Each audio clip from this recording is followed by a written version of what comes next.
양소영 변호사의 상담소, 양담소를 찾아주신 여러분 환영합니다. 저는 양소영 변호사 대신에 일주일간 진행을 맡은 안미연 변호사입니다. 여러분은 이 상황을 어떻게 보시나요? 직장 회식 자리입니다. 갑자기 회사 대표가 20대 여직원의 머리를 감싸 자신의 가슴 쪽으로 끌어당기는 겁니다. 헤드락을 건 거죠. 여직원의 머리는 대표의 가슴에 닿았고 대표는 주먹으로 여직원의 머리를 두 차례 칩니다. 그뿐만이 아니었습니다. 그날 회식에서 대표는 여직원의 머리카락을 잡고 흔들었고 동료들은 이러면 미투다. 사장님 왜 이러세요? 하면서 대표를 말리기도 했습니다. 대표의 행동, 성추행일까요? 법무법인 숭인 안미연 변호사입니다. 헤드락을 건 사장님의 이야기. 실화가 맞나 이렇게 생각하시는 분들도 있을 것 같은데 실화가 맞습니다. 추행이냐 아니냐를 두고 대법원까지 갔던 사건이죠. 헤드락을 건 대표는 회사 대표로서 직원인 피해자가 이직하려 하자 애정과 섭섭함을 다소 과격하게 표현한 것이라 주장했지만 1심에서는 대표의 행위를 강제추행으로 판결했습니다. 그런데 2심을 맡은 항소심 재판부에서는 회사 대표에게 무죄를 선고했습니다. 재판부는 여직원이 대표의 행동으로 수치심과 모욕감을 느낀 점은 충분히 인정된다.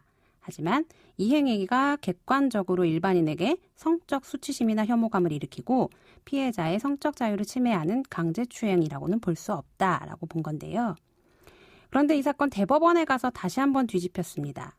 대법원은 이 사건에서 대표의 행동이 객관적으로 일반인에게 성적 수치심을 일으킬 수 있는 추행에 해당한다고 판시한 건데요. 대법원은 회사 대표에게 피해자의 이직을 막고 싶은 마음에서 비롯된 동기가 있었다 하더라도 추행의 고의를 인정하는 데 방해될 것은 없다라고 지적을 했고요. 특히 회사 대표인 50대 남성과 회사의 직원이 20대 여성이라는 관계에서 피고인이 남성성을 과시하는 방법으로 피해자에게 모욕감을 주는 것도 성적 의도를 가지고 한 행위로 볼 수 있다는 점을 강조했습니다. 지금 우리 판례가 성범죄를 다룸에 있어서 성인지 감수성 등 피해자 중심의 판결을 내리고 있음을 여실히 보여주는 사건이거든요. 예전에는 아무렇지 않게 생각했던 행동들도 이제 피해자 입장에서는 성범죄를 구성할 수도 있고 피해자가 표현한 모멸감과 불쾌감도 성적 수치심의 판단 요소가 된다는 점을 주목해야겠습니다.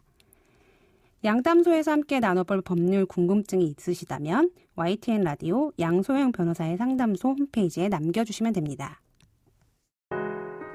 화나고 답답하고 억울한 당신의 법률 고민 함께 풀어볼게요.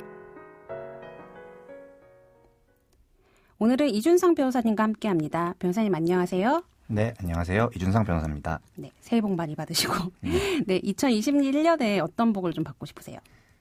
새해는 아무래도 좀 코로나가 좀 사그라들어서 여행도 다니고 또 사람들이랑 모여서 술도 마시고 이럴 수 있는 좀 새해가 됐으면 하는 마음이 있습니다. 네, 전혀 모일 수가 없죠, 요즘은. 네. 오늘 준비된 사연부터 듣고 자세한 이야기 나눠볼게요.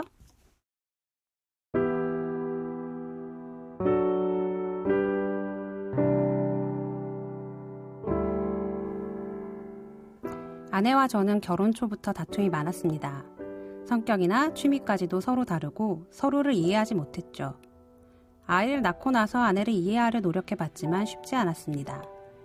그러던 중 제가 그만 외도를 저지르게 되었고 그 사실을 아내가 알게 되었습니다. 이후 하루가 멀다 하고 싸움은 지속되었고 저희의 관계는 점점 더 나빠져 갔습니다. 그리고 얼마 후 아내가 제 통장과 인감도장, 값어치가 나가는 제 물건을 모두 가지고 집을 나가버렸습니다. 그리고 며칠 뒤에는 아내가 제기한 이혼소장을 받아봤습니다. 아내는 이혼을 하려고 제 물건을 가져간 걸까요? 이혼소송을 떠나 제 물건을 몰래 가지고 나간 아내를 용서하기 힘듭니다. 아내의 절도, 과연 형사처벌이 가능할까요?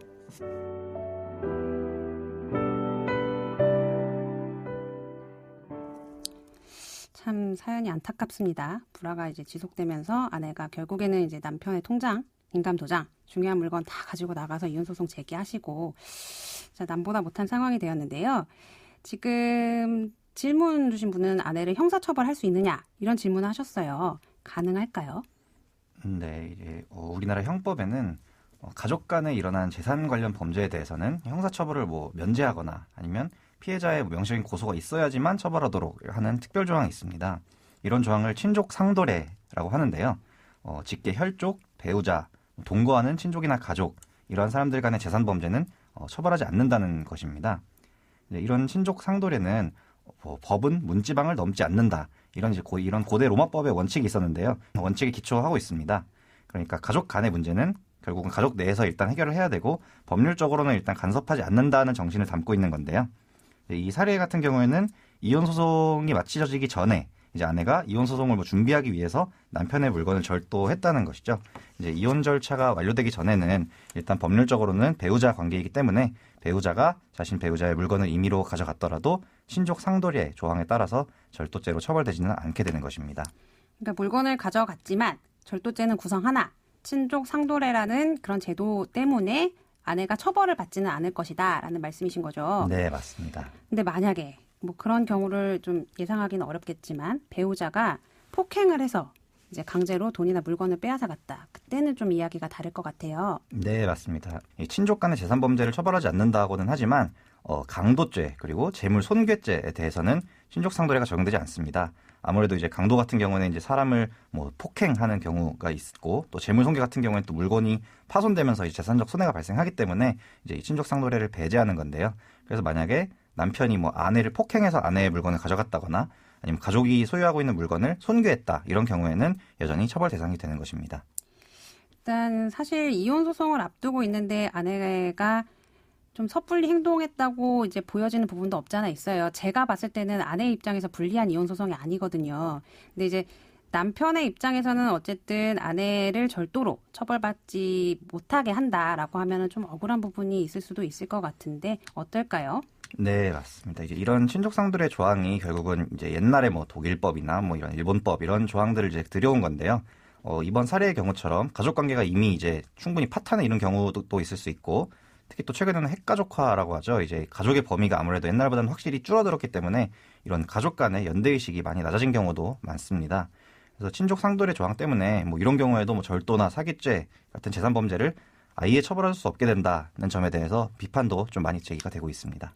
그럼 정리해보면 어쨌든 남편은 아내를 절도 혐의로 해서 이제 처벌받게 할 수는 없지만 이런 부분들이 아마 이혼 소송에 있어서는 반영이 될 것 같기는 해요. 네. 네.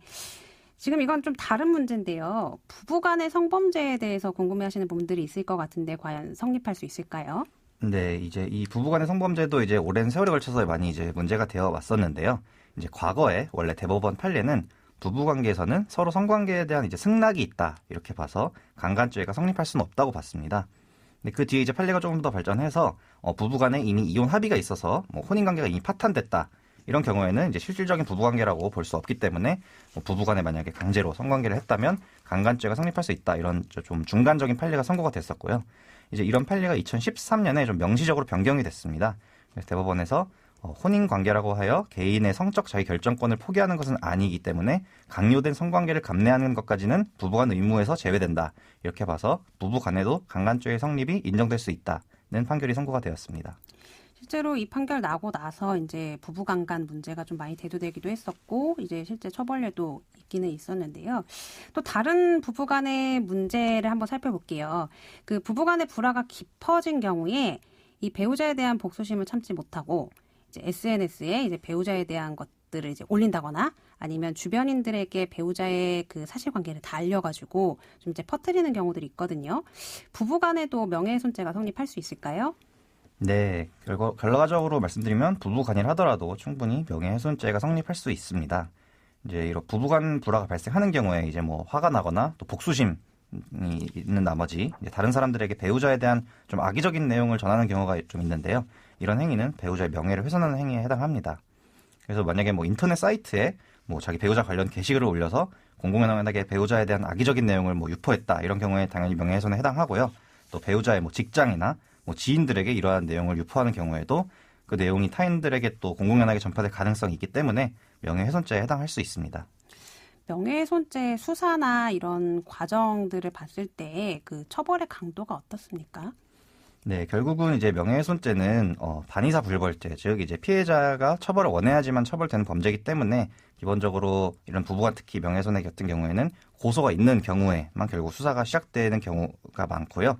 그다음에 뭐 명예훼손죄의 이런 내용에 따라서 다른데 만약에 명예훼손이 정말 심해서 막 인터넷에 뭐 글을 막 무분별하게 올리고 또 직장에도 이제 명예훼손성 글을 계속 유포해서 뭐 정상적인 직장 생활까지도 못하게 한다 이런 경우에는 뭐 징역형도 선고가 될 수 있고 좀 중하게 처벌이 되고 있습니다.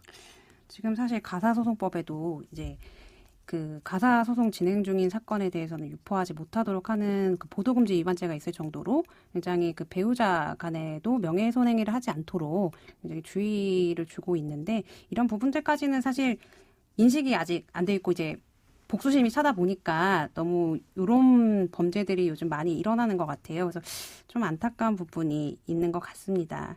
지금 부부간에서도 어쨌든 절도죄도 성립은 하나 처벌이 안 되는 거고요. 강도죄 같은 경우에는 이제 처벌 대상이 되고 손괴도 처벌 대상이 될 수 있다는 점, 그리고 부부 강간죄도 요즘은 구성을 하기 때문에 처벌의 대상이 되고 명예훼손도 결코 자유롭지 않다는 점 오늘 변호사님 통해서 알아봤습니다. 이 사건에서 사실 아내는 남편의 유책으로 이혼 사건을 진행하게 된 거여서 이렇게까지 해서 그 이혼 소송을 준비할 필요는 없었다고 보여져요. 근데 지금 절도까지 이제 저지르고 하셔서 제 개인적으로는 아내분의 입장에서는 이혼 소송에 방해되는 사건이 발생한 것 같고 남편의 입장에서는 좀 아내의 행동이 좀 심하다 싶어서 억울한 부분을 이제 토로할 수도 있을 것 같은데 사실 아내분은 이렇게 값어치 있는 물건을 가지고 나가고 할 게 아니라 보전 처분 같은 거를 통해서 재산을 보호하셨어도 될 부분이었거든요. 그래서 그런 부분에는 안타까운 마음을 좀 말씀드리고 싶습니다. 오늘은 이준상 변호사님과 함께했습니다. 변호사님 말씀 감사합니다. 네, 감사합니다. 양소영 변호사의 상담소 양담소는 내일도 문을 엽니다. 끝곡 최호섭의 세월이 가면 들려드릴게요. 안미연이었습니다.